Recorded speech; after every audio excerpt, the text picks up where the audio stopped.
आप सोच लीजिए इस रूट पे क्या हाल होता होगा। रात के हिसाब से तो ये रूट बिल्कुल भी सेफ नहीं। ये खड़ी अपनी थार रॉक। हेडलाइट्स का थ्रो देख सकते हैं, काफ़ी अच्छा है। ये इस पे आके क्यों रुक गए यार।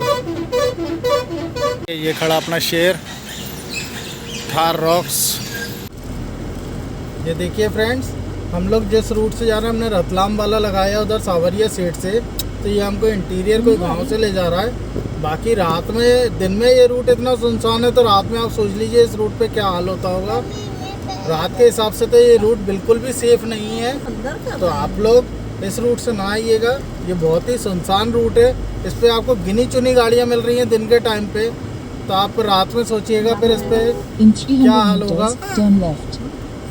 आप निकल सकते हैं इधर से, दिन में कोई इशू नहीं है क्योंकि विजिबिलिटी पूरी रहती है और दिन में ऐसा कोई इतना ज़्यादा हादसे होते नहीं हैं।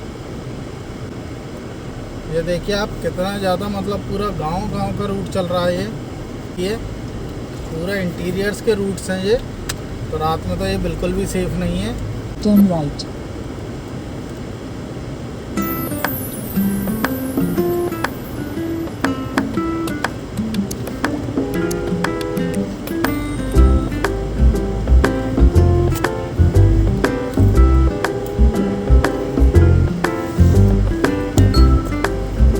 Turn right.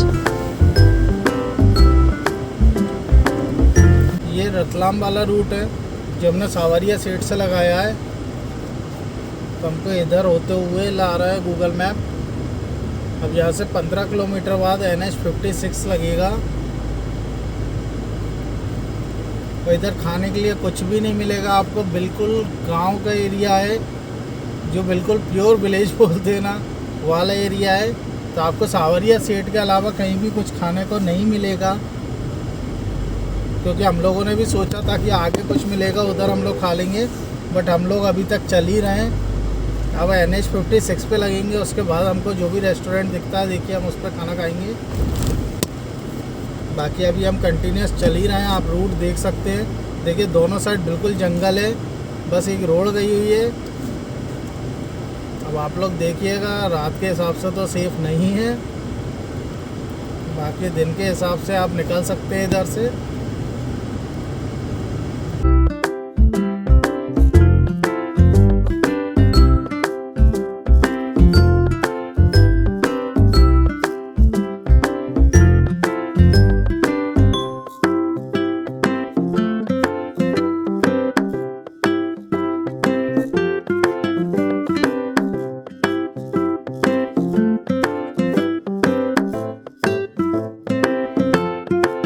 Pulling up black windows once you go down.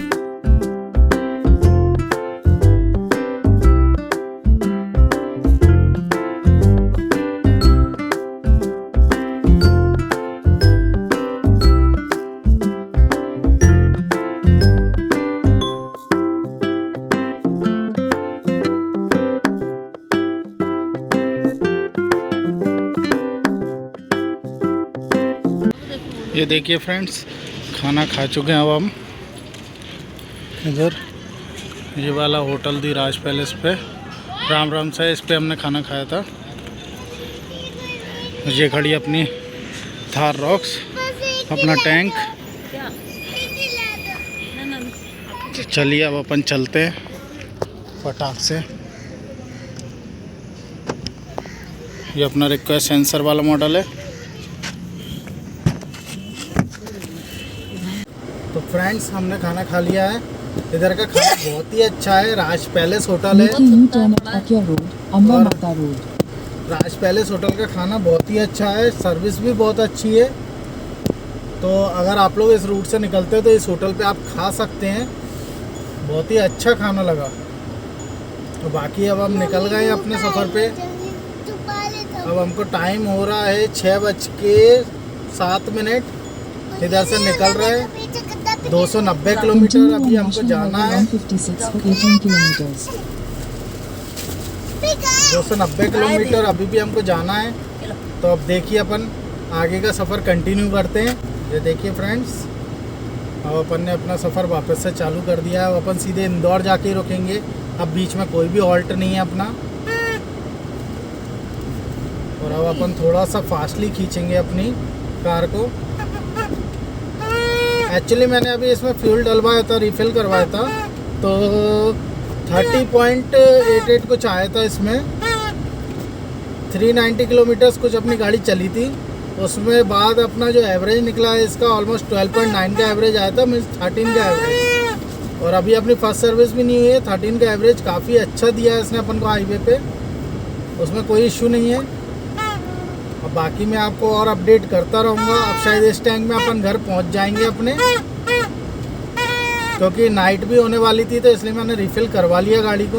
क्या नाइट के टाइम पे गाड़ी में रिफ़िल रहे तो वो ज़्यादा अच्छा रहता है। तो अपन ने पूरी नाइट में आप जब भी निकले तो प्लीज़ अपनी गाड़ी में फ्यूल्स वगैरह पूरा फुल रखें, क्योंकि नाइट में हो सकता है आपको कहीं जगह नहीं भी मिले और मिल भी जाए, दोनों ही कंडीशंस बनती हैं। तो आप ऐसी रिस्क ना लें और जितना हो कि आप फ्यूल अपने फुल ही रखें। ये देखिए टोल आ गया है फिर से।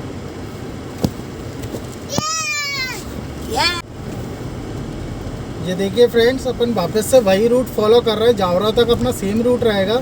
जावरा से अपन रतलाम साइड मुड़ जाएंगे इस बार अपन उज्जैन नागदा ना जाते हुए अपन इस बार रतलाम साइड मुड़ेंगे। तो देखिए अभी ये सेम रूट है जावरा तक, तो आप फॉलो कीजिएगा जावरा तक। उसके बाद फिर मैं आपको बताता हूँ आपको कहाँ से क्या टर्न लेना रहेगा।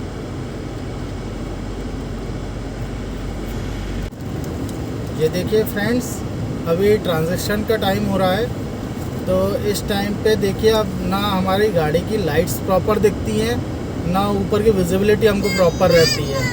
ये टाइम थोड़ा सा ऐसा होता है, अगर इस टाइम पे आप थोड़ा सा परफेक्ट हैं तो आप ड्राइव करें, मतलब इस टाइम पे आपको ना गाड़ी की लाइट्स दिखेंगी ना आपको रोशनी दिखेगी सही से।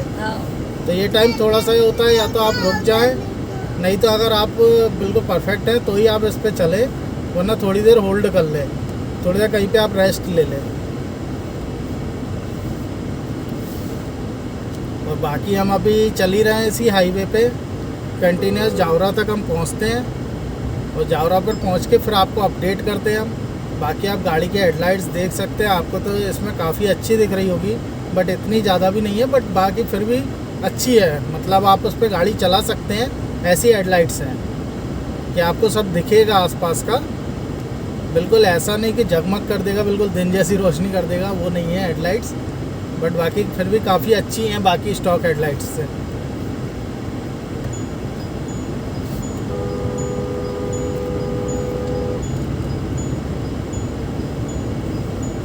ये आप देख सकते हैं अभी मैंने कट मारा, मतलब कॉन्फिडेंस कहीं भी लूज़ नहीं हुआ। अच्छी गाड़ी है, इसलिए मैं आपसे बार बार बोल रहा हूँ कि कॉन्फिडेंस लूज़ नहीं होगा इसमें। बहुत ही प्यार से टर्न लेती है, एक लेन से दूसरी लेन पे आप तुरंत आ सकते हैं।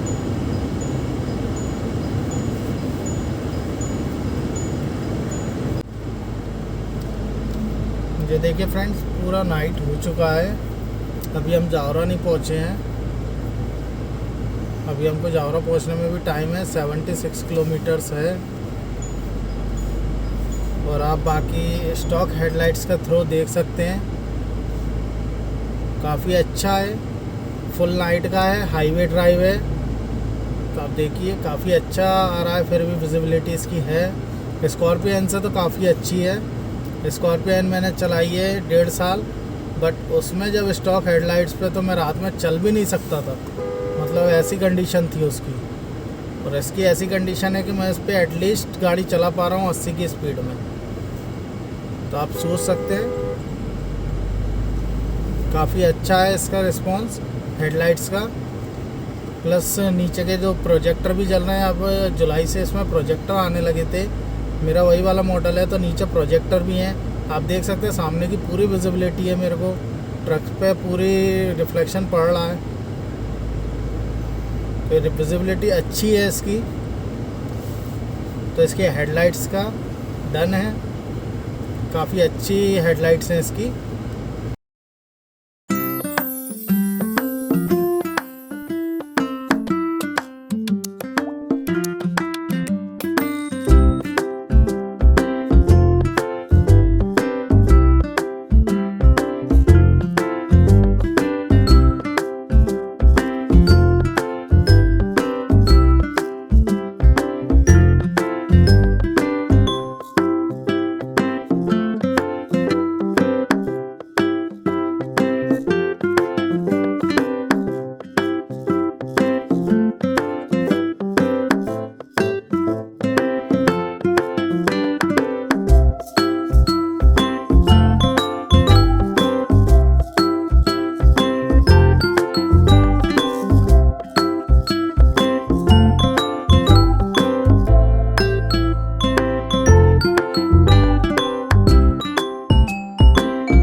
विंडशील्ड पे काफ़ी मच्छर वगैरह रात में इस पे स्पॉट्स छोड़ते हैं, उसकी वजह से दिक्कत आती है। एरोटिन वाइपर्स आ गए, एरोटिन वाइपर्स भी इतना ज़्यादा क्लीन नहीं कर पा रहे हैं उस चीज़ को। विंडशील्ड आपकी बहुत गंदी होगी रात में, आपको उतर के हाथ से ही साफ़ करनी पड़ेगी। कुछ हद तक साफ़ कर देंगे एरोटिन वाइपर्स, बट आपको फुल विजिबिलिटी नहीं दे पाएंगे। तो फुल विजिबिलिटी के लिए तो आपको ही खुद उतर के साफ़ करना पड़ेगा इसका विंडशील्ड। अभी थोड़ी देर बाद मैं भी इसका करूँगा, तक क्योंकि क्या है, वो बड़े जो कीड़े रहते हैं वो मरते हैं तो उनका पूरा जो ब्लड वगैरह रहता है वो पूरा चिपक जाता है, तो वो साफ़ नहीं होता आपके वाइपर्स से। छोटे मोटे कीड़ों का तो हो जाता है, बट बाकी जो बड़े कीड़े मरते हैं उनका नहीं होता है आपके वाइपर से।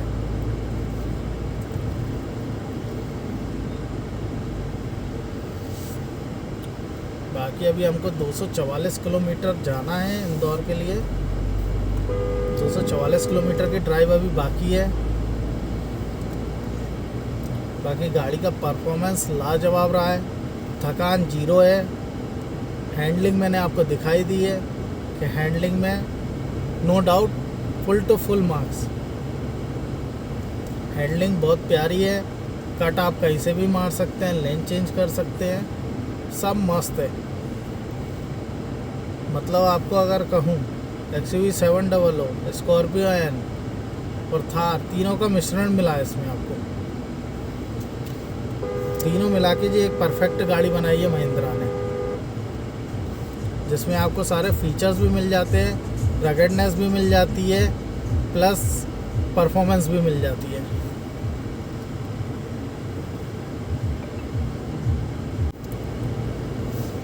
ये देखिए फ्रेंड्स, कुछ नाइट का व्यू है।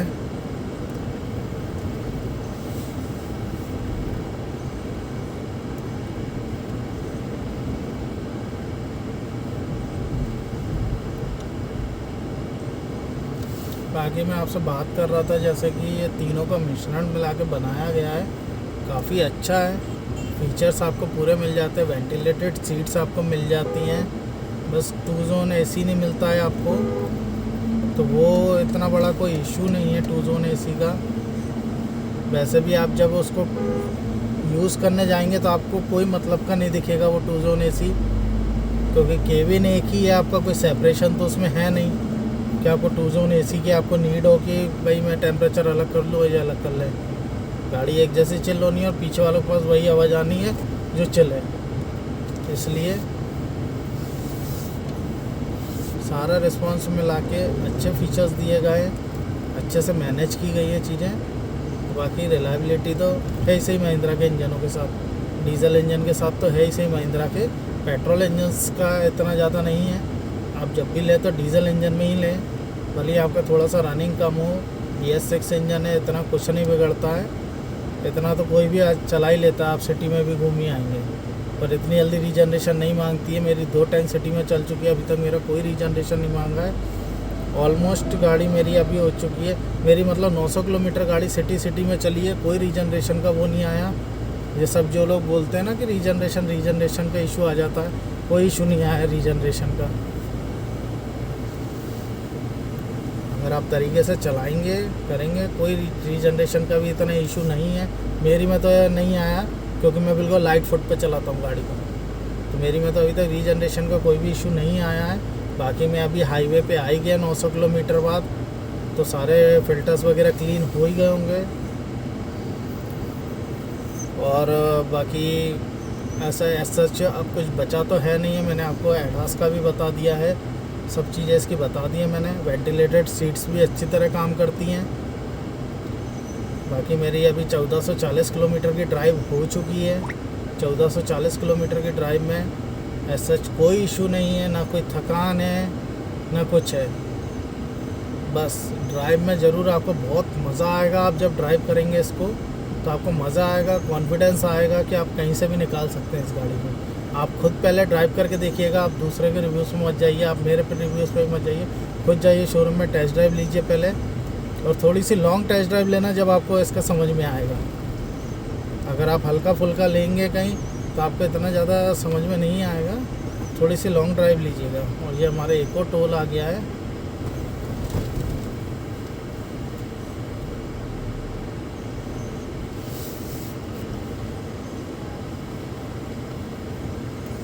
गाड़ी आप इसकी 5 करीबन 10 किलोमीटर की ड्राइव लीजिएगा आप इसकी, तब आपको थोड़ा सा हाईवे पे ले जाइएगा। हाईवे पे आप चला के देखिएगा ट्रक्स वगैरह के बीच में, तब आपको समझ में आएगा कि कैसा क्या है।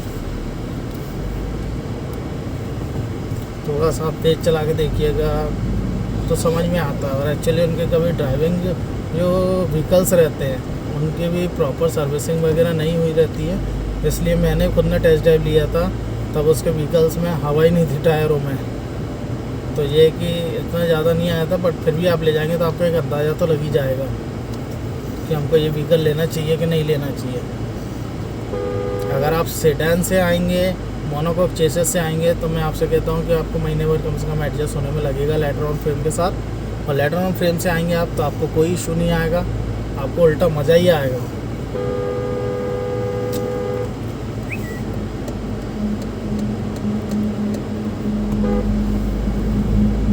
ये देखिए फ्रेंड्स, बाइक वालों को आप हॉर्न दे सकते हैं, बट ट्रक वालों से जब भी आपको पास लेना हो तो रात में अपर डिपर का ही यूज़ करें, क्योंकि हॉर्न्स उनको नहीं समझ में आते हैं। गाड़ी की लाइट का रिफ्लेक्शन इतना तेज़ जाता है ग्लास में कि नहीं समझ में आता उनको कि किस साइड से आ रही है। अपर डिपर देते तो उनको दिखता है कि हाँ इस साइड से गाड़ी की लाइट आ रही है, तो इस साइड से गाड़ी पास मांग रही है। तो प्लीज़ रात में अपर डिपर का यूज़ कीजिए अगर आपको जब भी पास लेना हो किसी भी गाड़ी से। ट्रक, खासकर ट्रक वगैरह या जो भी बड़े व्हीकल्स हैं उनसे आपको पास लेना, बस, ट्रक और जो भी मिनी टेम्पो वगैरह ये लोग रहते हैं, ये लोग सिर्फ लाइटों की उस पर जजमेंट कर पाते हैं कि किधर से व्हीकल्स को ओवरटेक लेना है, तो वो उस लेन में ना आए।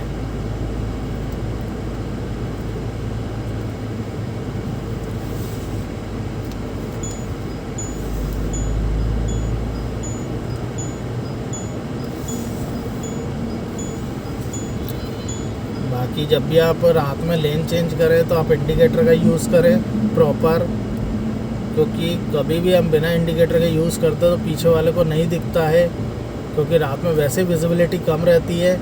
आप ऊपर से ऐसे चेंज करते हैं एकदम से तो सामने वाले को नहीं समझ में आता, तो इसमें एक्सीडेंट होने के चांसेस बढ़ जाते हैं। तो इसीलिए प्रॉपर इंडिकेटर का यूज़ करें, प्रॉपर अपर डिपर का यूज़ करें पासिंग में, तो कभी भी आपका कोई नुकसान नहीं होगा। और प्लस रात में लिमिट्स में चलें, अपनी स्पीड लिमिट्स में चलें, क्योंकि विजिबिलिटी कम रहती है तो आपको तेल्दी दिखेगा नहीं। कुछ भी एकदम से आता है, कोई भी जानवर भी आता है दौड़ कर, तो तेल्दी नहीं दिखता है। तो आप इतनी लिमिट्स में चलें जितने में कि आप कवर कर सकें कार को, कभी कुछ अचानक से सामने आ भी जाए तो।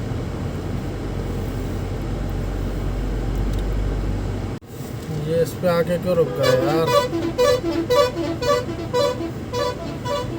रुक जाओ निकल जाओ। ये देखिए फ्रेंड्स, अंकल जी पीछे हो गए। ये हाईवे जाम कर रखा है इधर। कुछ लोग बीच में ही आके खड़े हो जाते हैं हाईवे पे। एक लेन तो उनने घेर लिया था, एक लेन पे ट्रक चल रहे हैं, बाकी क्या करें फिर।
क्योंकि हम अब रतलाम होते हुए जा रहे हैं। मैंने आपसे कहा था कि मैं जाऊंगा दूसरे रूट से और आऊँगा दूसरे रूट से, दोनों रूट्स हम ट्राई करेंगे, फिर आपको मैं बताऊंगा कौन सा रूट परफेक्ट है जिससे आप जा सकते हैं।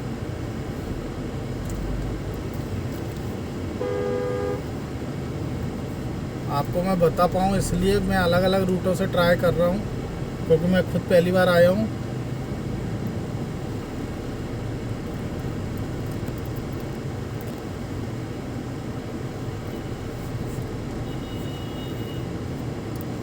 तो ये देखिए, ये पूरा जावरा ही चल रहा है।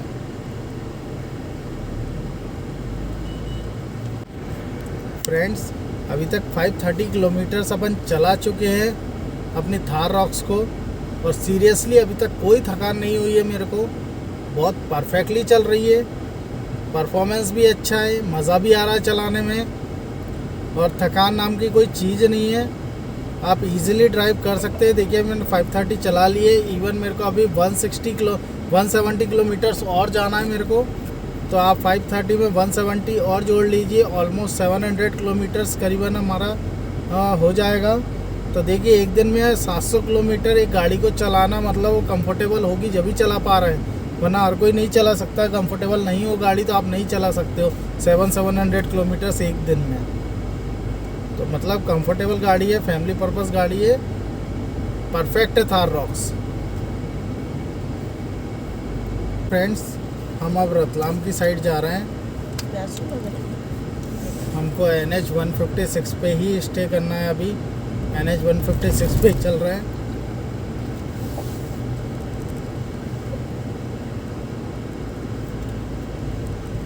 बाकी आप देख सकते हैं नाइट का व्यू। अभी टाइम हो रहा है ऑलमोस्ट 9 PM नाइट के, और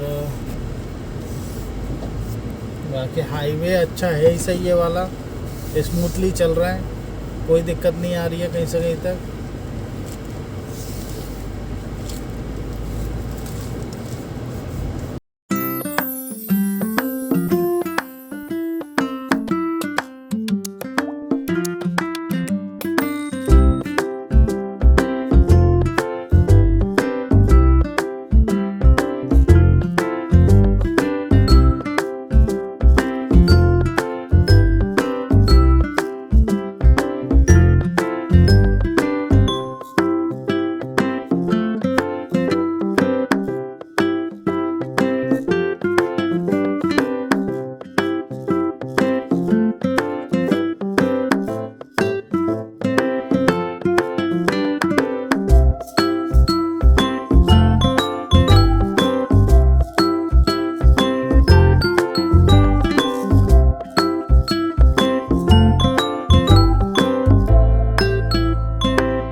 फ्रेंड्स, हम कुछ स्ट्रेचिंग ब्रेक के लिए रुके थे यहाँ पे अभी।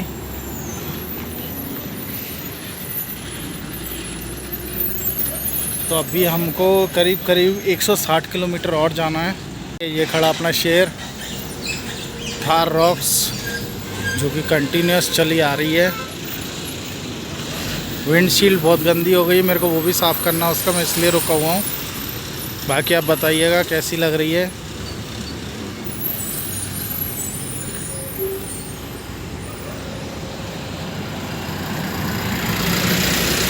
नज़ारा देखिए। चलिए अब चलते हैं। ये देखिए फ्रेंड्स, थार रॉक्स का एक और, फिर रात में आपको उतर के ये हाथ से ही आपकी विंडशील्ड साफ़ करनी पड़ेगी आपको। एरोटिन वाइपर आने के बाद भी जो मोटे मोटे इंसेक्ट्स मरते हैं उनका साफ़ नहीं होता है ब्लड वगैरह, तो वो आपको हाथ से ही साफ़ करना पड़ेगा। अभी मैंने हाथ से उतर के साफ़ किया उसको, तब जाके अब विजिबिलिटी बनी है वापस से हम लोग निकले हैं। बाकी देखिए, बाकी ड्राइविंग में बहुत मज़ा आ रहा है। रात में गाड़ी चलाने का मज़ा ही अलग होता है हाईवे पे, क्योंकि क्या है, लोकल ट्रैफिक बंद हो जाता है, उसके बाद आप इजीली क्रूज़ कर सकते हैं आपकी गाड़ी को। और नाइट ड्राइविंग का तो फिर मज़ा ही अलग होता है, बट थोड़ा सा रिस्क फैक्टर भी रहता है नाइट में, तो उसके लिए भी केयरफुल रहना पड़ता है अपन को। बट बाकी हम ये कि हम 11-12 बजे तक अपने घर पहुंच जाएंगे। हम ज़्यादा नाइट तक ड्राइव नहीं करेंगे, हम 11-12 बजे तक अपने घर पे लग जाएंगे। तो चलिए अब आप एंजॉय कीजिए कुछ नाइट ड्राइव के शॉट्स।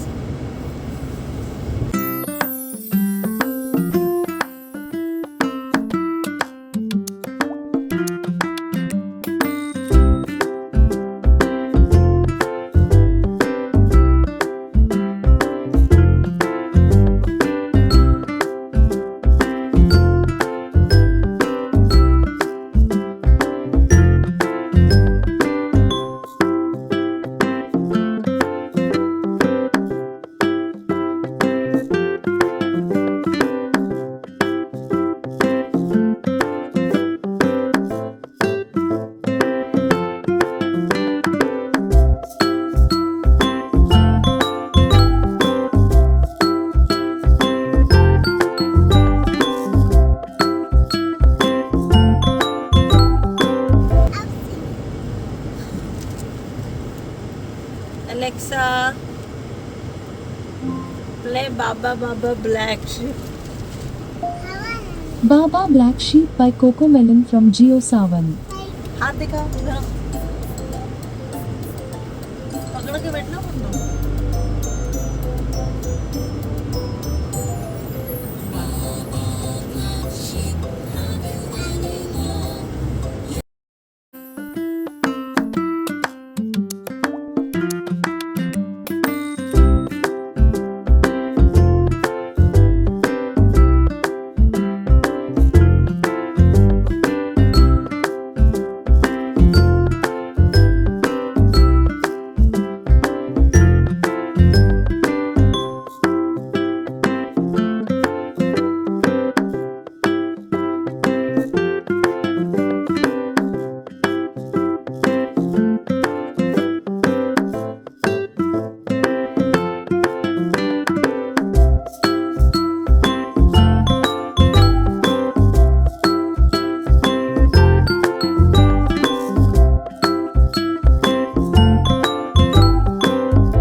इंदौर 120 किलोमीटर बचा हुआ है, सिर्फ 2 आवर्स और लगेंगे हमको। तो मोस्ट प्रोबेबली हम 11:30-11:15 तक इंदौर पहुंच जाएंगे। देखिए कंटिन्यूस चल रहा है। अब हम डिनर इंदौर जाके ही करेंगे हमारा, क्योंकि अभी 5 बजे ही हमने अपना लंच किया है। एक्चुअली क्या है, राजस्थान में ढाबे आपको इतना इजीली मिलेंगे नहीं, उधर सिर्फ जो ट्रक वालों के लिए बने हुए ढाबे हैं। फैमिली पर्पस के हिसाब के ढाबे बहुत कम है, तो आपको वो ढूंढना पड़ेंगे। बाकी ट्रक वालों के तो आपको जगह जगह मिल जाएंगे। यहाँ आपको ट्रक वाले बैठे दिखेंगे मोस्टली। तो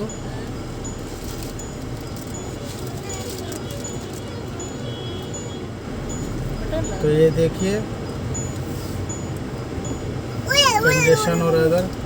हाँ, तो मैं बोल रहा था आपसे कि 5 बजे हमने जस्ट अपना लंच ही किया था। अब देखिए डिनर हम इंदौर पहुंच के ही करेंगे अपना। मम्मा किसके बचाए? उसके बाद देखते हैं हम 11:30 तक हम इंदौर पहुंचेंगे अपने। फिर हमको भी देखना पड़ेगा कि कहाँ पे क्या हमको डिनर के लिए मिलेगा कि नहीं मिलेगा, कि हम घर जाके कुछ करेंगे। देखते हैं, let's see.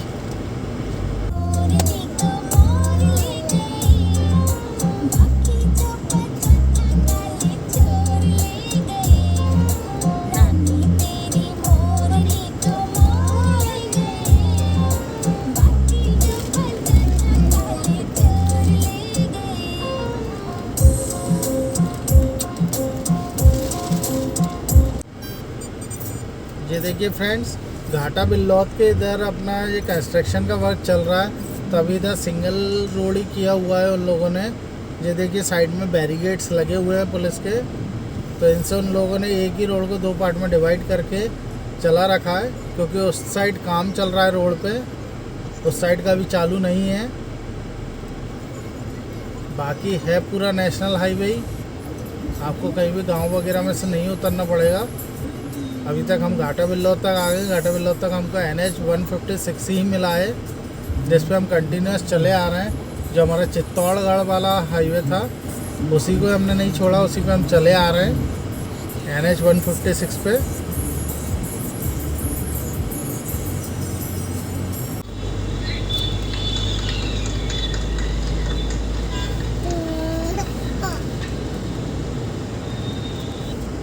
In 600 meters, turn right.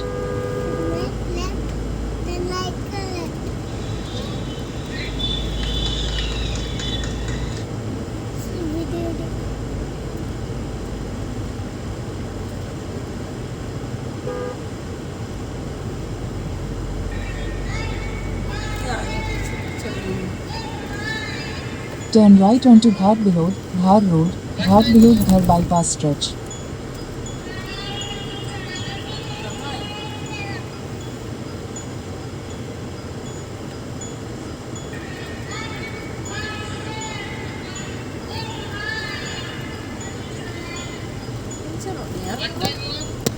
हाँ, Continue on Ghat Bilod, Dhar Road for 2 kilometers.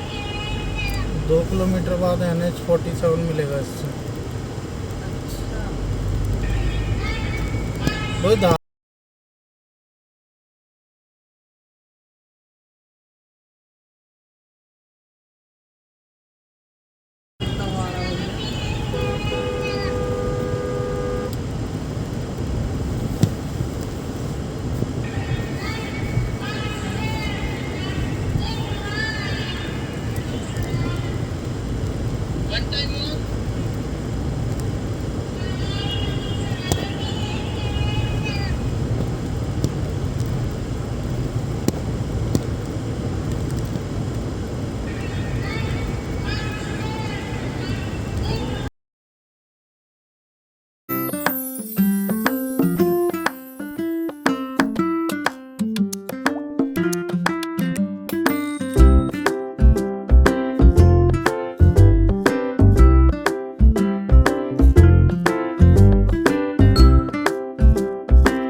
Left onto National Highway 47.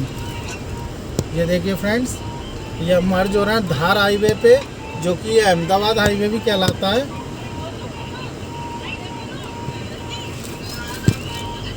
ये अब डायरेक्टली हमको Continue on Indore he National Highway पहुंचाएगा। 47 for 15 kilometers. फ्रेंड्स, मैं आपको रिकमेंड करूंगा आप रतलाम होते हुए ही जाए और रतलाम होते हुए आए। इससे आपकी गाड़ी की फ्यूल एफिशिएंसी भी बढ़ेगी, आपका मतलब पेट्रोल डीजल पे खर्चा कम होगा, क्योंकि ये प्योरली हाईवे है पूरा। एक ही सावरिया साइड से आप थोड़ा सा निकलेंगे तो आपको 10 किलोमीटर का जो एरिया है वो थोड़ा सुनसान मिलेगा, तो उस एरिया में आप जिले में पार कर ले तो ज़्यादा बेस्ट है। उसके बाद पूरा रूट बहुत अच्छा है, पूरा हाईवे है। आप सावरिया सीट से रतलाम वाला हाईवे ही पकड़े या इंदौर से जाएँ तो रतलाम वाला हाईवे ही पकड़े, ये ज़्यादा बेस्ट है और बहुत ही अच्छा है। मैं आपको रिकमेंड यही वाला हाईवे करूँगा, चाहे नाइट हो चाहे डे हो, आप यही वाला हाईवे पकड़े। उस नागदा वगैरह होते हुए ना जाएं, क्योंकि वो सिंगल लेन रोड पे आपको चलना पड़ेगा। इतना ज़्यादा कोई आपका वो नहीं, मतलब जो टोल टैक्स वगैरह रहते हैं इतना ज़्यादा डिफरेंस नहीं आता है, बट बाकी आपकी गाड़ी की फ्यूल एफिशिएंसी भी इस पर अच्छी रहेगी और प्लस आप भी इस पर जल्दी ट्रैवल कर पाएंगे। तो ये सबसे बेस्ट रूट है इंदौर टू सावरिया सेठ। इंदौर रतलाम होते हुए आप सावरिया सेठ जाएं।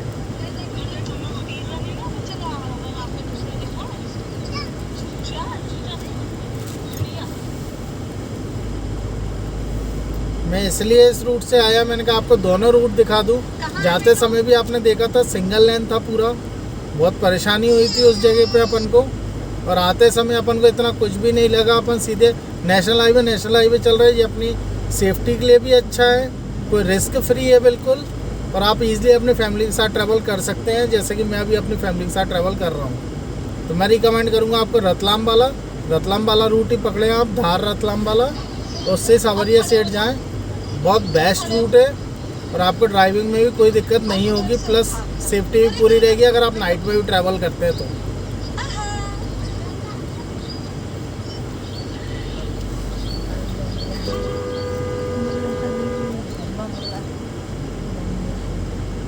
चलिए फ्रेंड्स, अब हमारा ब्लॉग बहुत लंबा हो रहा है, मेरे को बस आपको दिखाना था कि हम कैसे इंदौर वाले रूट पे लगेंगे। अब हमको सीधा ये रोड सीधे इंदौर ही ले जाएगा, हमको मऊना के होते हुए हम निकल जाएंगे। तो अब अपन इस ब्लॉग को यहीं पे एंड करते हैं, मिलते हैं नेक्स्ट ब्लॉग में नेक्स्ट ट्रिप के साथ। कुछ और ट्रिप्स प्लान करते हैं नहीं, तब तक के लिए आप बने रहिए और प्लीज़ मेरे वीडियो को लाइक एंड सब्सक्राइब ज़रूर करें, कमेंट्स करें एंड प्लीज़ सपोर्ट करें। Thank you everyone.